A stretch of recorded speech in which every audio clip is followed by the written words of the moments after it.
આ વિડીયોની અંદર 14 મોટા સમાચાર, ખેડૂતોને ફાયદો, હવામાન વિભાગની મોટી આગાહી એવા 14 મોટા સમાચાર લઈને આવ્યો છું મિત્રો. તો ચેનલ ઉપર નવા આવ્યા, ચેનલ સબસ્ક્રાઈબ ના કરી ચેનલને સબસ્ક્રાઈબ કરી લેવી અને વિડીયો છે તે સંપૂર્ણપણે જુઓ.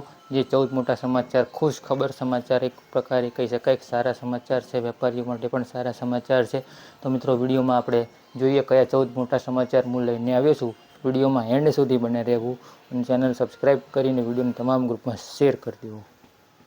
હવે હવામાન વિભાગની આગાહી પ્રમાણે આગામી 24 કલાકમાં 2 થી 3 ડિગ્રી સુધી તાપમાનમાં વધારો થઈ છે. એટલે કે હવામાન વિભાગે આગાહી કરી છે કે 2 થી 3 ડિગ્રીમાં તાપમાનમાં વધારો છે, ઠંડી ઘટશે. દરિયાકાંઠા પર હવામાનના વિભાગના એલર્ટ પર નજર કરીએ તો દરિયામાં 45 થી 55 કિલોમીટરની ગતિએ પવન ફૂંકાશે. પ્રેશર ગ્રેડિયન્ટ વધતા હવામાન વિભાગે એલર્ટ આપ્યું છે. એટલે કે હવામાન જે દરિયાનું પ્રેશર હોય તે વધતા હવે હવામાન વિભાગે એલર્ટ આપ્યું છે નવું. સૌરાષ્ટ્રમાં માછીમારોને પણ દરિયો ન ખેડવા સૂચના આપી દેવામાં આવી છે. તો આ હવામાન વિભાગ તરફથી એક મોટા સમાચાર.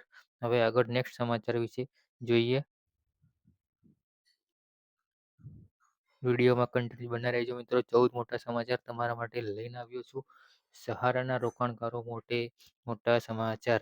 અમિત શાહે લોકસભામાં જણાવ્યું હતું કે 26 જાન્યુઆરી 2025 સુધીમાં સહારા ગ્રુપની સહકારી મંડળીઓના 11,61,077 થાપણોને કુલ 2,025.75 કરોડ રૂપિયા પરત આપવામાં આવ્યા છે. CRCS સહારા રિફંડ પોર્ટલ અનુસાર હવે જેમની 5 લાખ રૂપિયા સુધીની રકમ સહારા ઇન્ડિયામાં કરાયેલી છે તેઓ તેમના રિફંડ માટે અરજી કરી શકે છે. 5 લાખ રૂપિયાની વધુની રકમ માટે અરજી કરવાની તારીખ પછીથી જાહેર કરવામાં આવશે.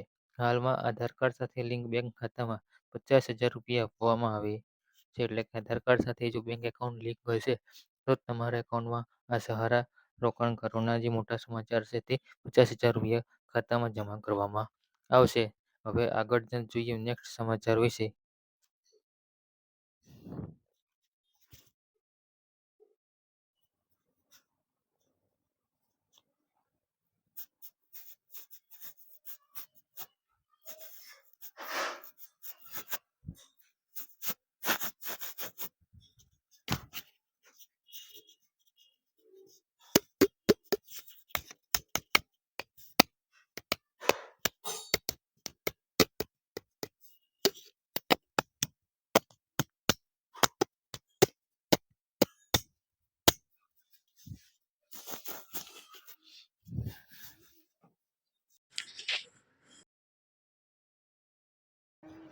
રાજ્યના નાયબ મુખ્ય રજિસ્ટ્રાર દ્વારા પરિપત્ર બહાર પાડી જન્મ મરણ નોંધણીના પ્રમાણપત્રમાં અટકમાં અંતમાં લખવામાં જણાવાયું છે.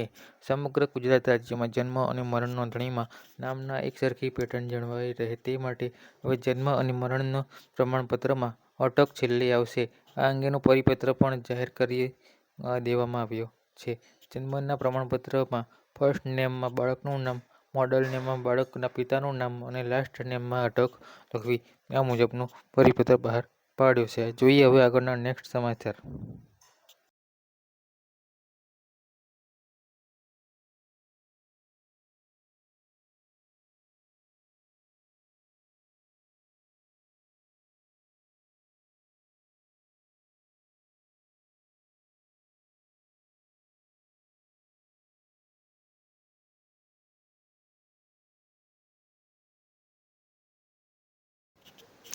કેન્દ્રીય પરિવહન મંત્રી નીતિન ગડકરી દ્વારા રોડ અકસ્માત પીડિતો માટે મહત્વની જાહેરાત કરવામાં આવી હતી. તેઓ દ્વારા અકસ્માત પીડિતો માટે કેશલેસ ટ્રીટમેન્ટ સ્કીમ લોન્ચ કરવામાં આવી છે.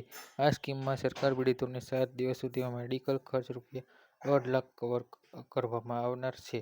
આ ઉપરાંત હિટ એન્ડ રન કેસમાં મૃતકોના પરિવાર માટે 2 લાખ સહાય આપવામાં આવશે. અકસ્માતના પીડિતોએ 24 કલાકમાં જાણ કરવાની રહેશે.